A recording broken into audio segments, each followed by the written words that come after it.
saying earlier, last year Elly Angiley came along to our Melbourne Cup function wearing one of these wonderful creations that she'd made, and following that she approached the committee to see whether they'd be interested in having a showing of these wonderful garments that she has made over the last 10 years. And I think when you see that the incredible amount of work that has been put into these gowns by Elly, you're going to be very impressed. As I said, Elly's husband, Phil, has been out there, he's coordinating the music, and I think I'll leave it now for Elly to come forward and introduce these wonderful 20 gowns that she's made. Here's Elly looking absolutely wonderful.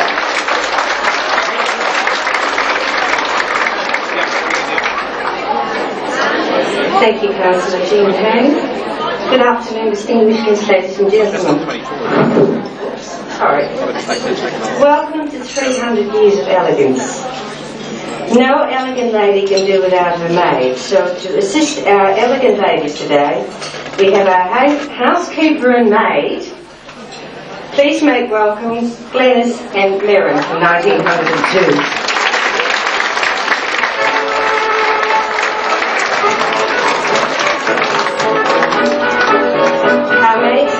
Full-length black cotton dresses, over which are starched white ordinary old grey aprons and starched bonnets. I copied the uniforms from the photograph of my grandmother, who was housekeeper, and who kept the keys, Rattler's key, and my aunt, who's carrying the bed warmer.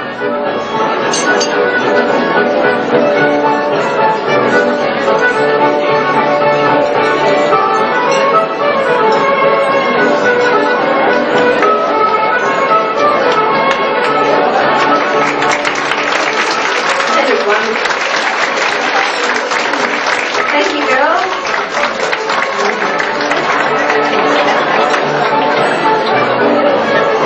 Some children refer to the bed warmer as a bed fan.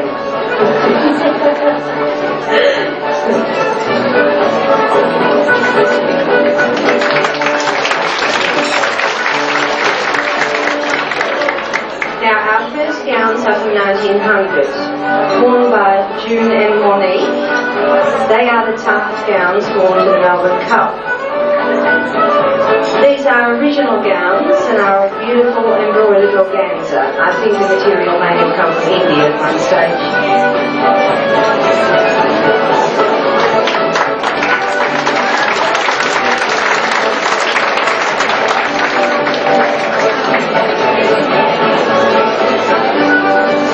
Owned by Mrs. Alice Simcox, mother of Mrs. R.S. Eagleman. She couldn't be here today, unfortunately. It's hard to calculate how much extra weight these ladies carry with hats, corsets and other hidden finery, such as bloomers. You're going to show us your bloomers?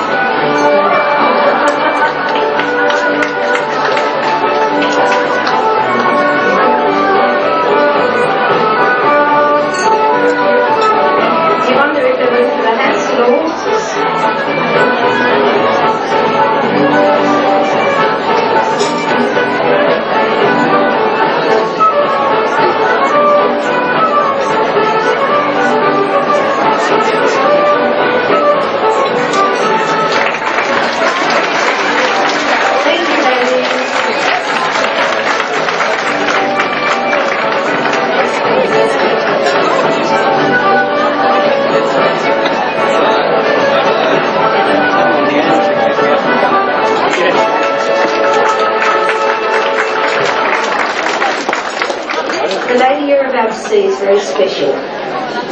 Mrs. Anne Jackson is very clever. She makes wonderful reproduction gowns and has conducted many parades of her own. Here she is wearing her own Victorian gown from 1870.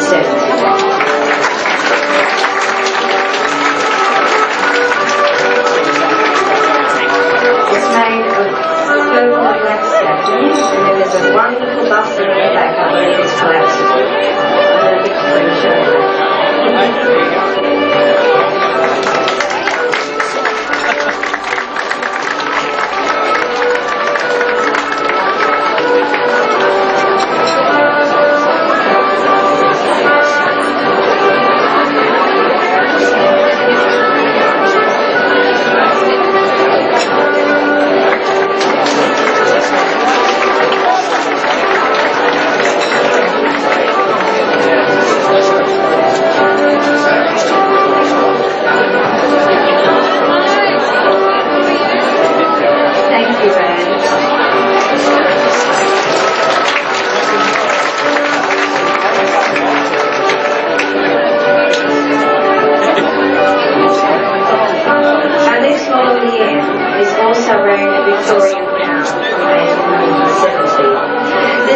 lady has all the frills, laces, flowers, bows that she can manage. Her bust is worn somewhat lower underneath a full black taffeta gown. She also has a full-length coat that is pulled up over the bustlet, and the dress has 24 metres of box pleating. Don't you just love the hat?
She has a full petticoat which has got yards and yards of black lace.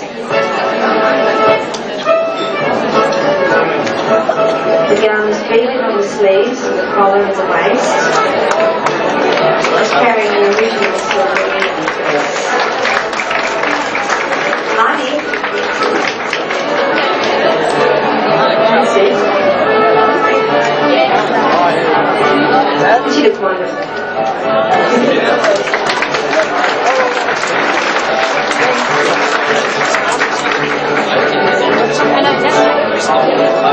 Thank you.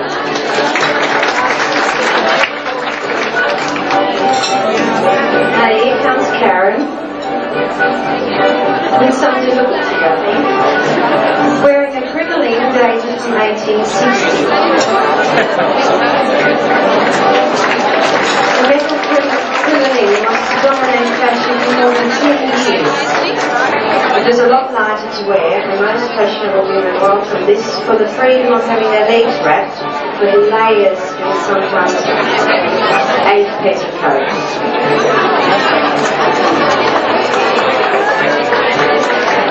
Now, has been known to be as wide as 18 feet. I wish she's going to show you moves.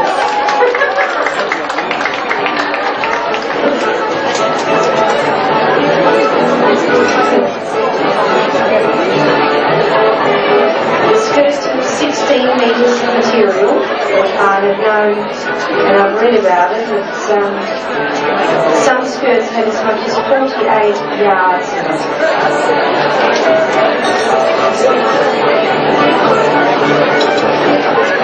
I wore it on a very hot day and I found it quite cool. I wouldn't recommend a Portaloo though. Thank you.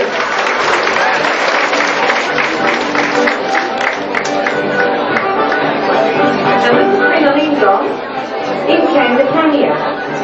Paula was wearing a rust-coloured taffeta dress with a pannier bustle. The style revived the panniers of the 18th century and popular in the early 1870s. This gown won me first prize. It also has a hoop and it has a bustle over the top of the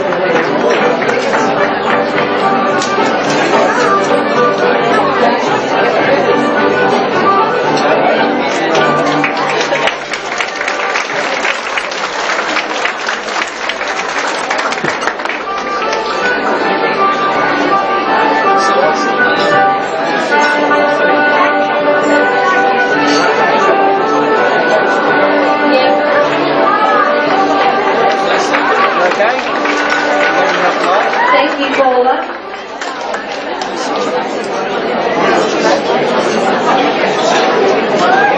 And now we present the fabulous Roaring 20s.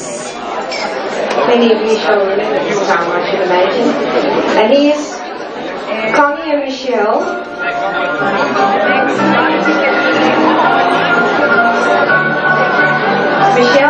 beaded Georgette and a French skirt. And Michelle is also wearing an original sequin cap and feather roller. And Connie's in cream and pink Georgette. Edwardian society has adjusted daughters who bob their hair, expose their legs, smoke cigarettes and dance to Charleston. There was a strong move to flatten the bottom, narrow the hips and bypass the waist. It was the boyish look devised to be young and slim, though followed by all to some degree. And this is 1927, here comes Gwen. She's wearing a black satin dress, tied at the hips, and over that a black velvet coat with silver fox collar and cuffs. Foxfur was very in, and most ladies owned at least either a collar, a cape, or a coat. Gwen is wearing an original cloak hat with silver, she's wearing a silver purse tonight.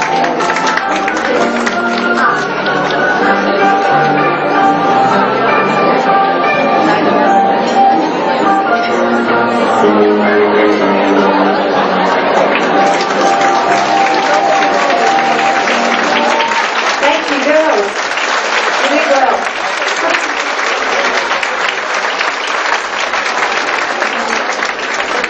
Earlier this year, I viewed Dress to Kill, 100 Years of Fashion at the National Art Gallery in Canberra.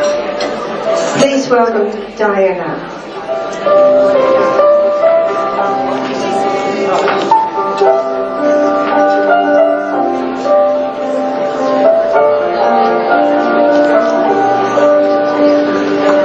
Diana is wearing was originally called the tea dress from 1892. It was in green satin and brown velvet and beaded. I copied the Edwardian design in burgundy taffeta and beautiful sparkling black velvet. I thought how stunning a gown such as this would look at a ball today. The gown has big and puffy sleeves and is made in 3 pieces. The underblouse, the jacket, skirt with a train, and the waist has a separate mini corset which is tight.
Diana left us a little earlier than I thought.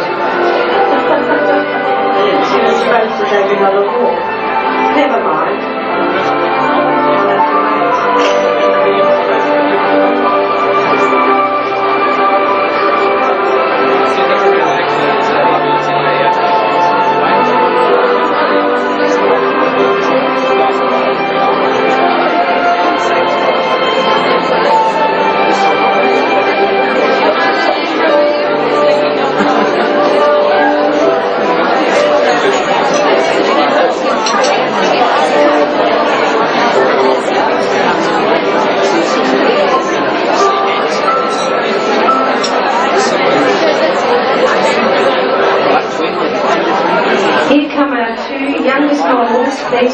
7-year-old Courtney in a dress from 1742 and 4-year-old Shay in a Victorian dress.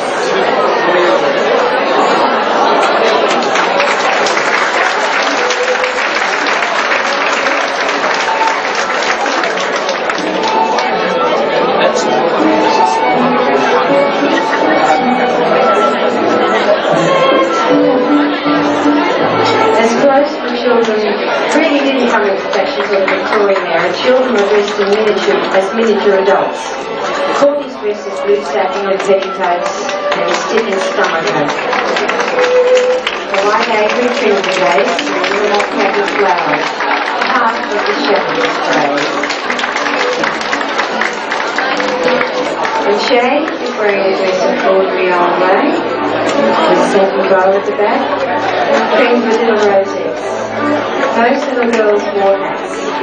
An addition is a parasol, the shakers loves, and so may everyone.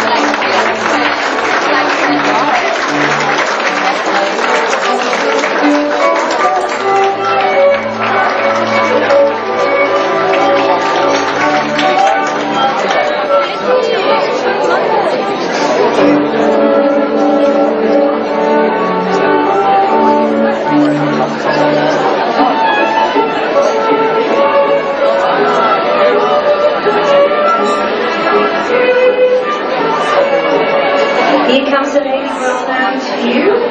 Please welcome Colin Nichols. She is wearing a beautiful French gown from 1740. It's made from lovely aqua blue silk taffeta. The design was copied from a painting by Girard. It was worn by Marie Louise, second wife of Napoleon.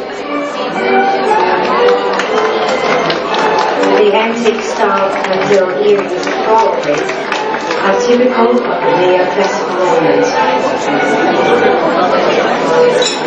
The splendid train is trimmed with white lace and beaded with crystals and pearls. I'd like to mention that the material is 30 years old.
costume from 1822.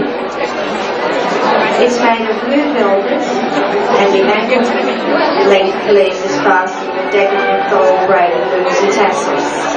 The buttons are an imitation of men's overcoats. It was common to add one or more capes, which relieved the military style of the coat. After 1825, these often have legal button sleeves.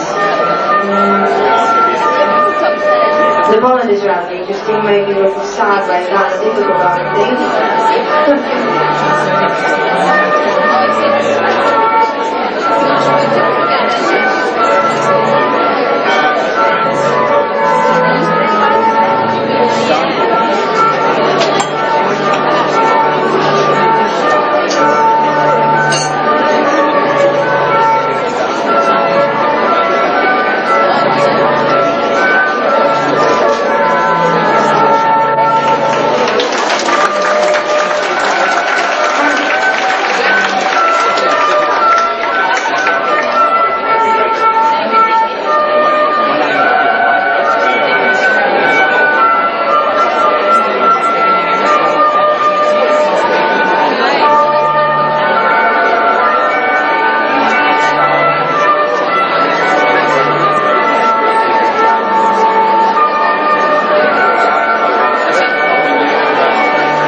from 1740, it must surely be the most bizarre.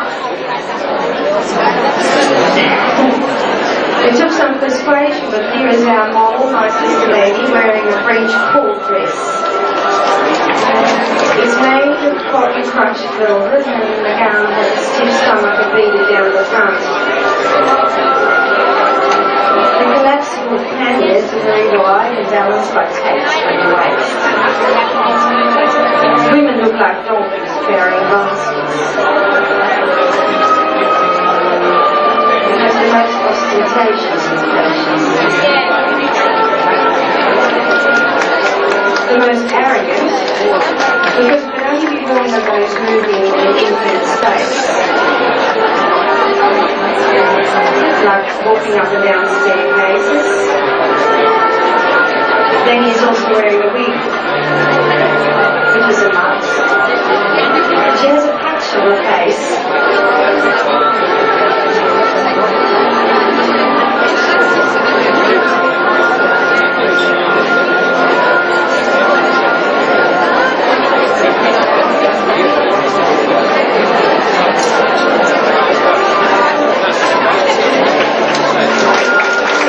You'll have to stay there a moment, Ray, and walk again. Come on.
No one appreciates the work more than I do that was put into our next elegant gown. I'm lucky to live in the age of the machine. The seamstresses from 1630 made everything by hand. It took a long time and research to work out how it was put together. So please welcome Kathy in her 1630 English court dress.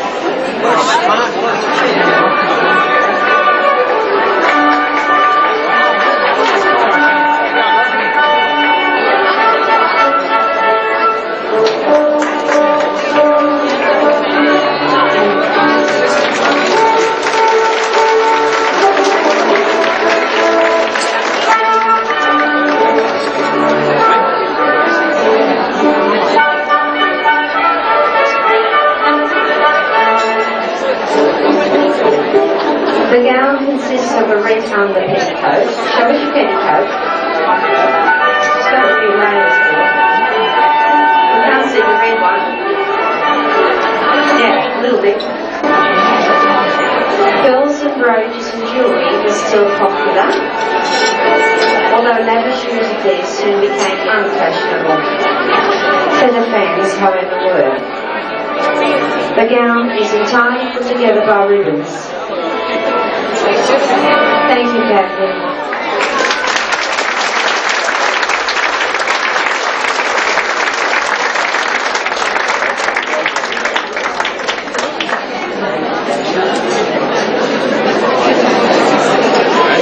And no parade is complete without the bride.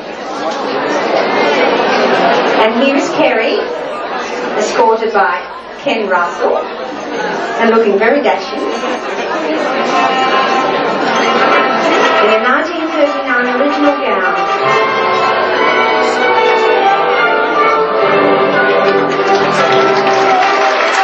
It's made of plain satin and patterned cream satin. The button down the front has a Peter Pan collar. It has slight inserts on the top of the sleeve, almost like a compartment. The veil is embroidered with cream silk net. The gown was made and worn by a lady named Susan the day she married Jack Gillifield. He was an architect.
I hope you all enjoyed that, ladies and gentlemen.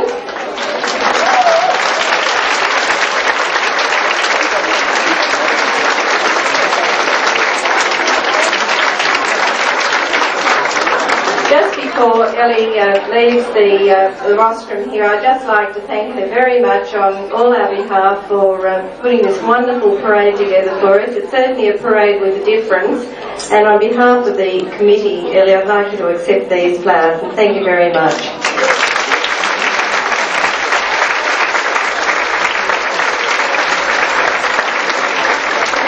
And thanks very much to all the models. You all look absolutely wonderful. And of course to our computer programmer who's filling in as father of the bride, Ken Russell. Thank you to you too, Ken.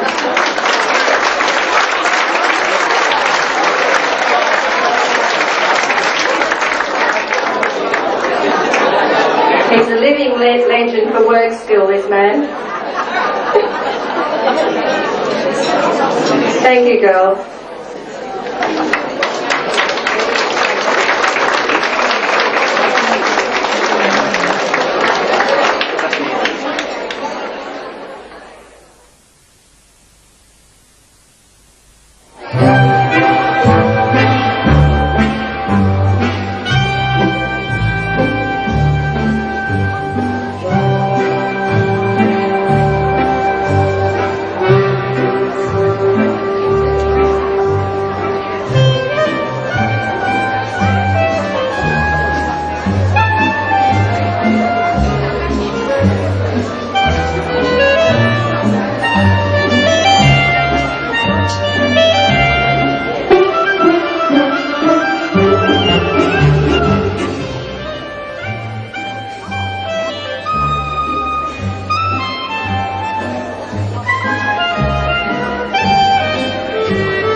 video.